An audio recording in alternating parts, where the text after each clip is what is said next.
शहर में जहाँ देखेंगे वहाँ मिलेगा ग्रीन वैली इंटरनेशनल स्कूल। मैं 25 जनवरी की बात करूंगा, 26 जनवरी की बात करूंगा, 28 जनवरी की बात करूंगा या 11 फरवरी की बात करूंगा। हर जगह आपको ग्रीन वैली इंटरनेशनल स्कूल और उसके बच्चे अपने कारनामे को दिखाते हुए नजर आएंगे। मैं इसको काम नहीं कहता साहब, क्योंकि बच्चे हैं वो काबिले तारीफ काम करते हैं, तो काम को, ऐसे काम को कारनामा ही कहते हैं, क्योंकि हमारे बुद्धि से ऊपर उठ करके ये बच्चे काम करते हैं। तो आइए कुछ बच्चे हैं ग्रीन वैली इंटरनेशनल स्कूल का जो कुछ चीजें प्रदर्शित कर रहे हैं, जिसको मैं बात करूंगा बच्चों से कि क्या है और क्या नहीं है। क्या नाम है? कशिश।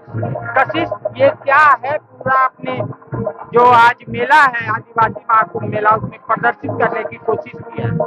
यहाँ पे हमारे स्कूल में बहुत विभिन्न प्रकार की चीजों को प्रदर्शित, जैसे स्मार्ट सिटी हो गया, और झारखंड में जो रिवॉल्ट ट्राइबल कम्युनिटी है वो सांची स्तूप, फिर कोलिज्म हो गया, और बहुत सारी चीजों को। और यहाँ पे मैं आपको दिखाना चाहूंगी कि ट्राइबल मूवमेंट के बारे में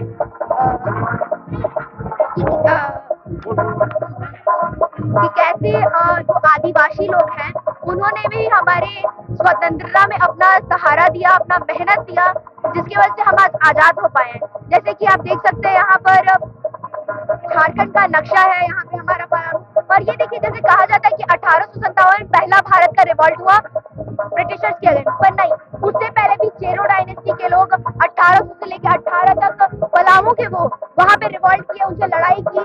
तमाड़ विद्रोह हुआ 1782 से लेके 1821 तक। मतलब ऐसे बहुत सारे छोटे छोटे आपको उदाहरण मिल जाएंगे कि जो झारखंड के लोगों ने पहली बार ब्रिटिशर्स के खिलाफ हमला और आवाज उठाया, और गुरिल्ला वारफेयर के मदद से उन्होंने कैसे स्वतंत्रता में अपना योगदान दिया। और इतिहासकारों ने शायद इसको इतना हाईलाइट नहीं किया जितना इसको करना चाहिए था, पर तब पर भी अब यहाँ के आने वाली जो पीढ़ी है उसको इससे शिक्षा लेनी चाहिए, और हमें पता होना चाहिए कि हमारे पूर्वजों पे हमें गर्व होना चाहिए और उनसे शिक्षा लेके आगे बढ़ना चाहिए। गुड आफ्टरनून एवरीवन, और मेरी तरफ से आपको जोहार।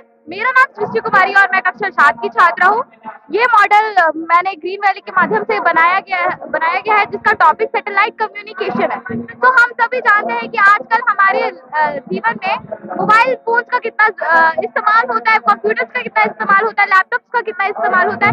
इसी का इस्तेमाल करते हुए अगर हम किसी से कम्युनिकेट करते हैं तो यहाँ से वहां तक वायर नहीं जुड़ा हुआ है, हम लोग इसका यूज सिग्नल्स के माध्यम से करते हैं जो कि आकाश में प्रेजेंट है। वो कैसे, ये देखिए, यहाँ धरती है, धरती के चारों तरफ 2500 सैटेलाइट अवेलेबल है, और जिसमें से यूनाइटेड स्टेट्स के पास बहुत सारे सैटेलाइट है।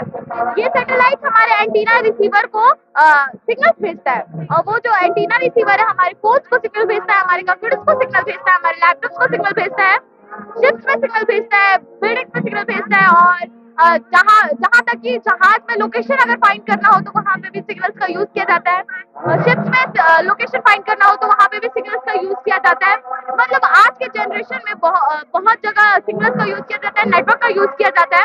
अगर हमारे लाइफ में अभी अगर फोन ना हो तो हम लोग छटपटाने लगते हैं कि फोन नहीं है, फोन नहीं है, फोन नहीं है। इसका बहुत यूज है, क्योंकि जहाँ पे भी सरकारी कर्मचारी में, ऑफिसेज में, बहुत जगह पे इसका यूज किया जाता है, और ये हमारे लिए बहुत हेल्पफुल है, मददगार है, आसान है।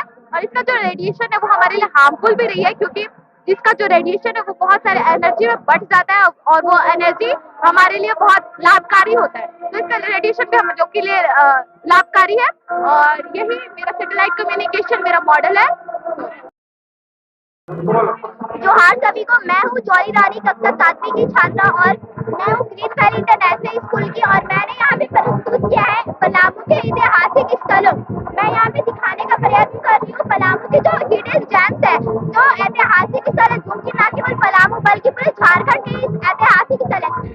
सबसे पहले मैं ये कहना चाहूंगी कि ऐसा कहा जाता है कि बरगद, बुजुर्ग और जो अतीत होते हैं वो साझा होते हैं, वो हमें कभी भी पीछे नहीं छोड़ते, हमारा लाइफ टाइम वो सपोर्ट करते हैं।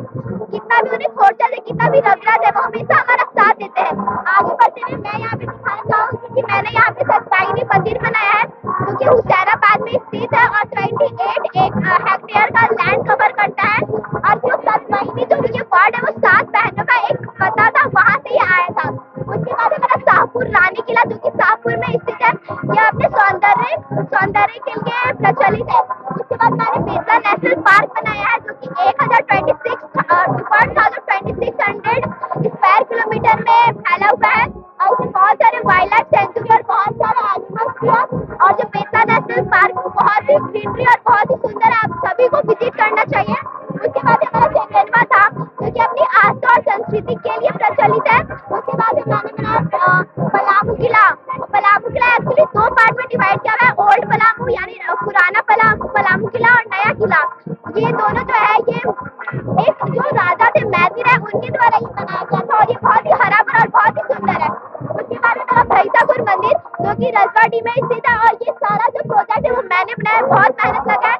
और एक्चुअली ऐसा होता है ना कि ये जो किला है वो हमारे पूर्वजों का दिया हुआ एक ऐसा उपहार है जो हमें अच्छे से प्रोटेक्ट करके और हमेशा हमें प्रोटेक्ट करके रखना चाहिए। एक्चुअली आजकल के जो युग है वो अपनी संस्कृति को भूलते जा रहे हैं, वो अपने जो ये सब हमारा ये जो किला है इन्हें प्रोटेक्ट करना चाहिए। ये टूट के ये खंडर में बदलते जा रहे हैं और खंडर में बदलने पर ये हम इससे कहना चाह रहे हैं कि उनकी बात सुनना चाहिए हमें और इन्हें प्रोटेक्ट करना चाहिए।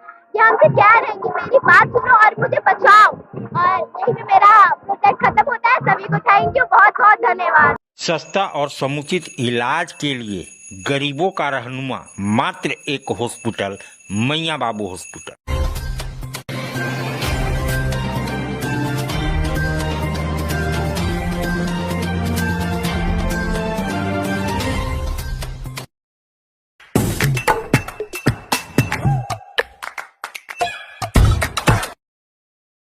आज आप दिल्ली दरबार आए हैं। दिल्ली दरबार अपने आप में पूरे डाल्टनगंज को समेटने के लिए तैयार है, क्योंकि गांधी उद्यान पार्क में दिल्ली दरबार जब से आया है रौनक बढ़ गई है।